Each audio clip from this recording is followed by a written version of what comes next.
That's a song. That's a great song. Okay, yeah. Broadcasting live from Millennium Student Center. This is the Superfun local show. I am Erin. I am here with Tim and Alex from Isabella. That was the title track off the new record they are getting ready to release called Nice Knives. And I guess you guys said that you had a couple records before. Sure. 2, 3. And what was different about this one? I mean, you've recorded at a different place every single time. I think from what I gathered from what you were just saying. For the most part, yeah. And I mean, I'm sure everybody has their own process. Absolutely. This is definitely the shortest we've driven to make a record, if that makes sense. We did the first 2 in Cleveland. We did a single in Chicago, and then we did the Obstacles record in Atlanta. So making the drive to Atlanta, it's especially just in comparing Obstacles to the new record, making that drive the 8 hours down there, and then you stay there and you live there for 2 weeks, and that's all you do is eat, breathe, and sleep what's going on there and in that studio for that week. So we drove back and forth quite a bit for this. We were at home almost every night. So we'd drive up and we'd record for 10 hours or so during the day with Matt, and then we would just go back home that evening. I think Tim and Jake stayed in the studio. Yeah. They camped in there, I think, the last week that they were in finishing everything up. But for the most part, we all got to kind of go home and kind of relax and kind of disassociate from that. Whereas if you drive 8 hours to Atlanta, you're sitting outside going, well, I really have nothing to do. I really don't have any money. Probably makes the process a lot more enjoyable. It's a lot less stressful. Like, yeah. We should have been doing it in the first place. Because even the Cleveland trips for the first time were the same kind of situation. You end up in Cleveland going, oh, we have a flat tire on the side of this highway, and we have no ability to call or get any kind of help. Whereas driving from St. Louis back and forth, you're only 2 hours. That's not that bad. No. Not in comparison at all. Absolutely. Now, there are people that would say 2 hours is ridiculous, but, it's I don't think so. I mean, we tried 12 and we tried 8. And then we settled for 2 and went, okay, this is easily the best move to be making. Very cool. You said the last album was the heaviest. What is your writing process like? How do you guys? Because everybody does that different. Who does? Or do you all just collaborate? Or do you want to divulge that? Oh, some people are all secretive. I mean, it usually starts with the guitars and the drums. Jake and Alex kind of hash it out, and then we get a song jamming. We're all together. I'll start feeling out some things, and then I write about life, just what I'm going through. On this album, I went through losing some family members, nasty breakup, and just enjoying being in the band and celebrating that. And I think that all is portrayed in the lyrics on the album. So I think we really write every song isn't necessarily have its own like a set. Like we write things, we write guitars, then we write drums, then we all work on lyrics together. Like each song kind of comes together in its own way. And I know that kind of sounds big and wonderness, but even on this new record, we have of the songs, I mean, several of them started with just vocal lines, and then we ended up working from the vocal lines into Yingling. Or, some of them we worked on. We finished vocals in the studio. Yeah, some of them did not have vocals going into the studio. So wow. Well, hey, you know what though? That's awesome. It's just I think it makes it more it's more individual for sure. Like each one of them definitely doesn't get the same kind of treatment. Right. That's how you end up getting a whole bunch of songs with the same kind of feel and the same kind of vibe to them. And I think there's only 2 songs on this record that are even close to the same tempo. Everything else is pretty well its own kind of speed, its own kind of stance, if you will. Yeah, we don't have a permanent formula for the songs. They all kind of just happen how they happen. That's I mean, I don't know. I've talked to several. I don't play music at all. I love music, but I don't play. I don't write. I don't know how it works. And I always find it interesting when I ask different bands that and sometimes they'll say things that are like you guys said a couple things that I've heard from a bunch of other people, but then it's always different across the board. It's always different, and everybo's got their own the way they do things, and I think it just makes it more fun. Because it's not.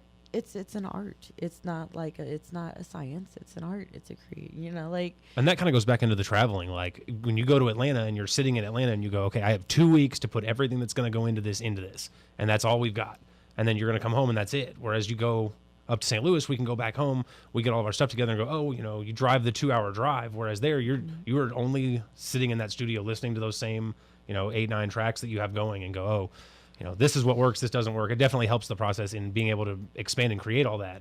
And I'm sure it would be really hard to, if you were having a really terrible day and right, you're having to go in and sing, this is going to be the best summer ever, and lay that down, and that's going to be on your album. and you're just not feeling it like that. And outside the van doesn't get you home. Right. Like, we're sitting here figuring out, the record guy's sitting here wanting to know when you're going to pay him, all this kind of stuff. And then you're sitting here going, well, crap, we just got to get these lyrics down. And then all of a sudden the lyrics or the music or whatever it is doesn't come out the way you want it. And you can't really disconnect from it. It's really, Right. you're kind of stuck sitting here. So we kind of got to have a new environment every day, Right. And you were coming up to St. Louis a lot more. I know, like I said, I wasn't really following the local scene a lot, but I hadn't heard of you at all, and I hadn't seen your name around or anything. So, and then all of a sudden you were everywhere. And I don't know if that had to do with just me paying more attention or it just took a break for a while with everybody graduating school and stuff coming up, and that then does- we're hitting it hard again. right. And You know? I mean, I figured since you were in St. Louis more anyway because of recording, maybe that played a part as well. I mean, that's where I was going with it. Was like if you were already up here, like tonight, you're already up here, so you're gonna go head over and see a couple of your friends' bands play. Two birds, one stone. I figure that might be kind of the same. Even though when you're in the studio, it's kind of hard to play out because your stuff's in the studio, right? Well, sure. I mean, you could honestly. I don't know that you'd want that stress. I mean, it's definitely a way to keep working and making money while you're doing the record. Because let's be serious, records are not cheap. So No. somebody's paying somewhere. So a lot of bands will play shows while they're in the studio to keep that all going. But no, you're just exactly right though. It's just you don't need that kind of stress while you're trying to be that creative. It's just at some point you're overloading yourself and you're not going to be happy with the product that comes out. Right. And you guys worked on this record for a while. I mean, it's been almost a year now? I think we recorded the Endgame song with Matt in October of last year, and that is track 2 on the new record. So that song came out in February, which is when we shot that video at Pops. And then I believe we did all the rest of the songs in March. We had 2 songs pretty much together a year before Endgame came together, though. Oh, sure. Lean and Comfort. You just Then hadn't we kinda laid took a them down break. yet? Yeah, we Yeah. kind of took a break and then finished up the album. Oh, that's cool though, because like that's probably why, like you said, it's there's all these different elements. They're all it's something for everybody. I really Sure. think that's Right. and that's a great album. It really is. I'm stoked, and I'm stoked for the CD release. So before we'll take another break here for the cameras and play a song, but when we come back, we're gonna talk about the CD release. Before I break, I want to intro this band. This is one of the bands that is on your CD release show. These guys. We'll probably actually see a couple of them tonight. So, My Legacy, My Ghost. They've been in here with me. They're super nice guys. Absolutely. I'm really stoked to see them. And sadly, this is going to be their last show for a while. I did see that, and I hate to hear that, but I think it's because they are working on bigger and better things and dialing their stuff in. They're not gone. They're not leaving. For sure. They're taking a break. Well, we live that life, Right. Being in school and getting through that, there's so many things that go on, and sometimes you got to step back for 5 minutes and get your Right. stuff together. And that's how And you they're come going to back. focus on some writing and getting, vision and whatnot. I don't know for sure, but I don't want to accidentally divulge any secrets or anything. But they really do have, a great sound and they're very positive message again. So You would think with their name that they're a metal band. You would think that with My Legacy, My Ghost, especially with the fonting that they choose. Right. But when I went and saw them, I was like, oh my gosh, these guys are actually super energetic, like pop punk music almost. And these guys are great. And Yeah. I was like, I totally expected going in that it'd be a metal band.